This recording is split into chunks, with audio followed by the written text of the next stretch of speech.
কর্মসূচি পালন করছেন সমর্থকরা। একই সাথে নিজস্ব উদ্যোগ ও ব্যবস্থাপনায় নাগরিক সেবা চালুর উদ্যোগের অংশ হিসেবে ঢাকা দক্ষিণের কর্মকর্তাদের সাথে বৈঠক করবেন তিনি। সেখানে আছেন সহকর্মী মেহেরিন আনি। বিস্তারিত জানবো তার কাছ থেকে। ইশরাক হোসেন বৈঠকে এসে উপস্থিত হয়েছেন কিনা, আর তার সমর্থকদের বক্তব্য কি, তারা কি বলছেন?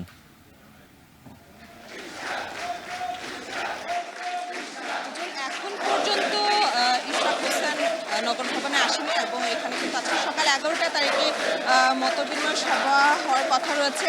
তার প্রেক্ষিতে কিন্তু আজকে সকাল থেকে বৃষ্টি উপেক্ষা করে ইশরাক সমর্থকরা এখানে জড়ো হয়েছেন। আপনি দেখতে পাচ্ছেন আমার পেছনে ইশরাক সমর্থক যারা আছেন তারা এখানে স্লোগান দিচ্ছেন। তারা আসলে এখানে সকাল থেকে আছেন এবং তারা বলছেন যে যে উপদেষ্টা আসিফের পদত্যাগ চাচ্ছেন এবং এই ইশরাক হোসেনকে এখন পর্যন্ত মেয়র পদে বসানোর না কারণে কিন্তু তারা এখানে আসলে জড়ো হয়েছেন এবং তারা বলছেন যে ঢাকা দক্ষিণ সিটি কর্পোরেশনের সকল কার্যক্রম কিন্তু বন্ধ রয়েছে এবং আপনি জানেন যে এই মুহূর্তে কিন্তু ঢাকা দক্ষিণে কিন্তু করোনা এবং যে ডেঙ্গুর যে প্রাদুর্ভাব সেটা কিন্তু অনেকটাই বেড়েছে এবং তারাও কিন্তু এই কথাগুলো বলছে যে যেহেতু ঢাকা দক্ষিণে ডেঙ্গু এবং করোনা বাড়ছে সেক্ষেত্রে কিন্তু এখনো ঢাকা দক্ষিণের সব ধরনের কার্যক্রম বন্ধ রয়েছে। তো তারা চাচ্ছেন যে অতি দ্রুত মেয়র পদে ইশরাক হোসেনকে বসাতে এবং আপনি যেটি আমাকে বলছিলেন যে ইশরাক হোসেন এখন পর্যন্ত এখানে আজকে যে সভাটি রয়েছে সেখানে এসে পৌঁছেছে কিনা, এখন পর্যন্ত তিনি আসেনি। এই সভাটি কিন্তু 11টা হওয়ার কথা ছিল এবং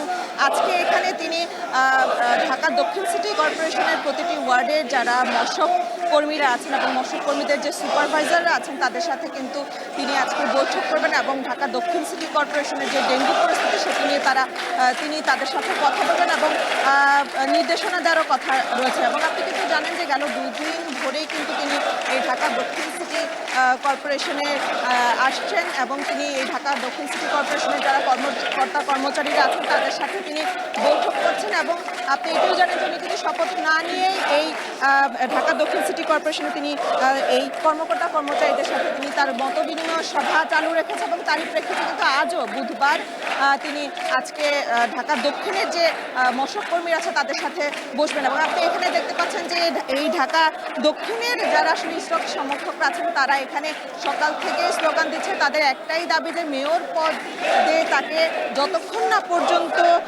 দায়িত্ব বুঝিয়ে না দেওয়া হবে তারা তাদের এই কর্মসূচি চলমান রাখবে এবং এই কর্মসূচি চলমান যতক্ষণ না পর্যন্ত তারা তাদের এই দাবি না মানছে এবং তারা কিন্তু এই কর্মসূচি চালিয়ে যাবেন এবং তার মধ্যে তারা এই কথাটি বলছে যে যদি মেয়র ইশরাককে মেয়র পদে বসানো হয়ও তারপরে কিন্তু তারা আসলে উপদেষ্টা আসিফের পদত্যাগ চাচ্ছে। তা এখন পর্যন্ত আসলে ইশরাক আসেনি, তো ইশরাক আসলে পরবর্তী বিস্তারিত আমি আপনাকে আরও জানাতে পারবো।